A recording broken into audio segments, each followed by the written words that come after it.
Welcome to the deep dive. Today we're embarking on, well, an exploration of a truly distinctive source. It's an audio message titled The Arcturians, We Are With You.mp3. And what if there is this hidden story, about humanity's past, maybe a blueprint for our inner potential, and this kind of extraordinary view of our place in the cosmos, all packed into one audio message.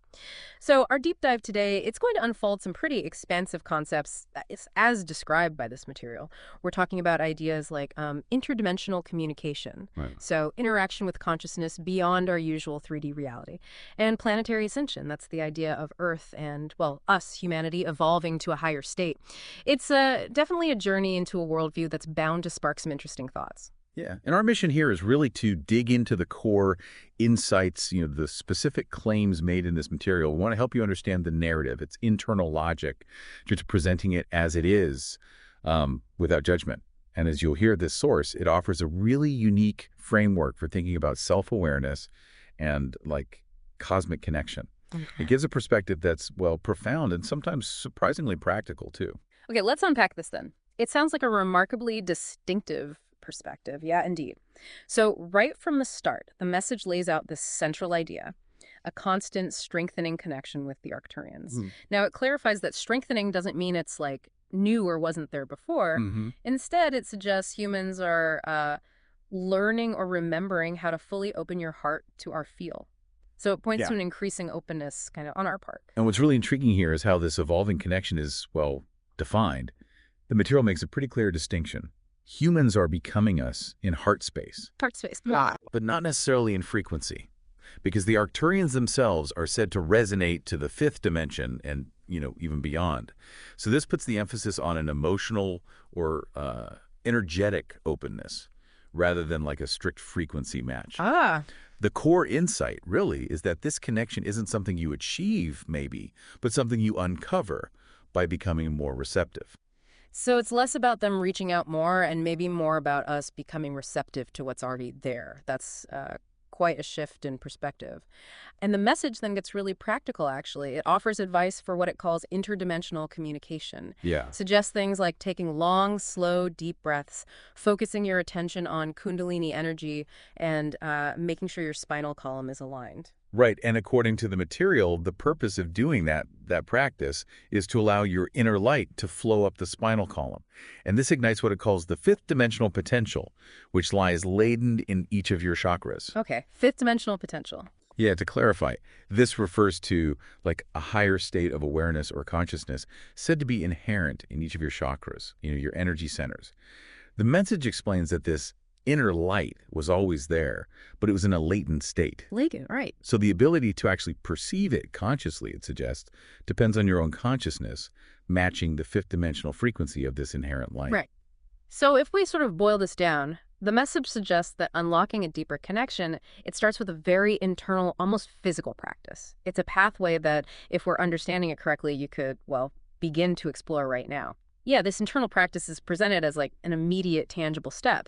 But how does this personal journey fit into the grander cosmic narrative they're painting? The message then takes us on this incredible journey back, way back to our origins, explaining that our innate fifth dimensional self actually decided to leave your ship or homeworld to take a third dimensional form on the body of Gaia.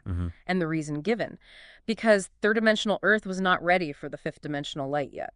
Right. And as a consequence, the material explains, humans had to hide your light in the core of your third dimensional Earth vessel, kind of mirroring how Mother Gaia, that's the term used for the living consciousness of Earth, right? Gaia. How she hid her light in her planetary core.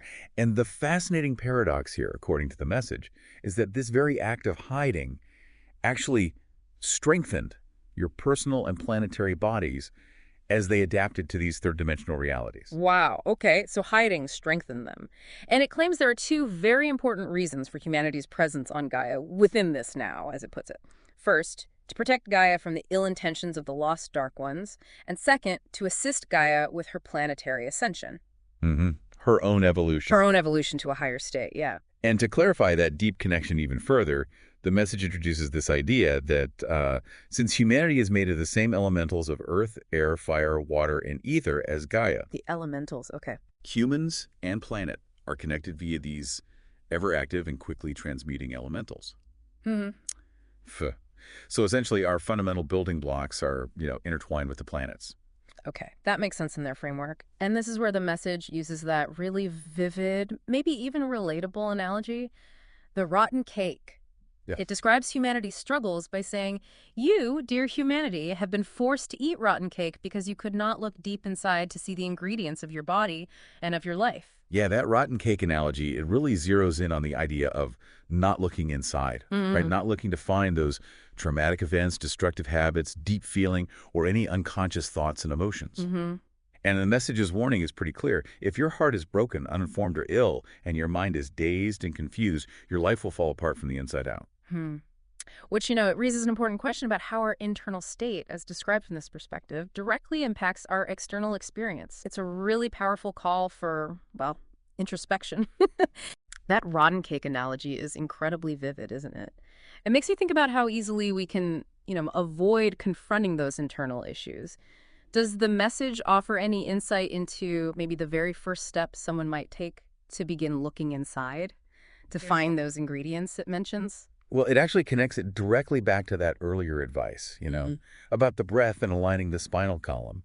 It suggests that the physiological practice helps open the very pathway needed for that internal observation. Ah, okay. So yeah, it kind of brings it full circle back to those practical steps. Okay, that ties it together. Now, here's where the message presents a particularly thought-provoking concept. It introduces these higher expressions of self, describing them as a fifth dimensional and beyond expression of self. And it explains that this higher self does not have to deal with the many challenges and difficulties of life in the physical world. Right. And the practical role of this higher self, according to the message, is that when a disaster strikes in your life, you can call on your higher self Call on it. to gain the direction and courage that is needed to make your way through difficult challenges. Mm. It even gives commendation for those who have supposedly done this during past storms and hurricanes, implying a direct, tangible impact of making that connection. Okay, wow. And then there's a very specific claim made about the United States in the message. It says, the United States was meant to be the flashpoint for planetary ascension. Mm-hmm. Therefore, this area of Gaia's body is currently living within the great initiations of immense fear and total loss. That's quite a statement. Yeah, it is. Mm. And this perspective, it puts a kind of positive spin on those challenges, claiming that this fear and loss has been bravely transmuted into unconditional love for all life, deep camaraderie, and immense courage. Transmuted. Okay. It also highlights this idea that many of you are silently holding and healing this tragedy within your own physical earth vessels, which it suggests might explain why some people feel, exhausted, sad, and tired. Ah, that's interesting. So if we connect this to the bigger picture, the material suggests there's this silent, collective, energetic process happening, where individual suffering might be contributing to a larger planetary transmutation in this view. Okay, so a collective process. The message acknowledges that, yeah, weather creations can be explained by science, Sure. but it claims there is much more to this event than science.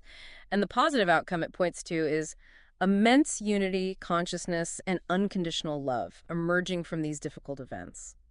And we hear that the galactic family, from this perspective, they offer commendation for humanity's physical help, but also psychic assistance. Psychic assessment. Yeah, describing it as sending unconditional love and deep support.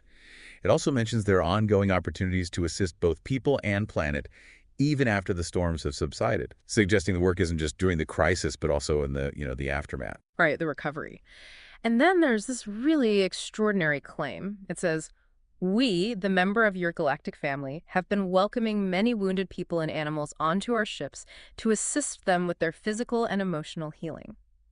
This really expands the idea of assistance beyond, well, anything conventional.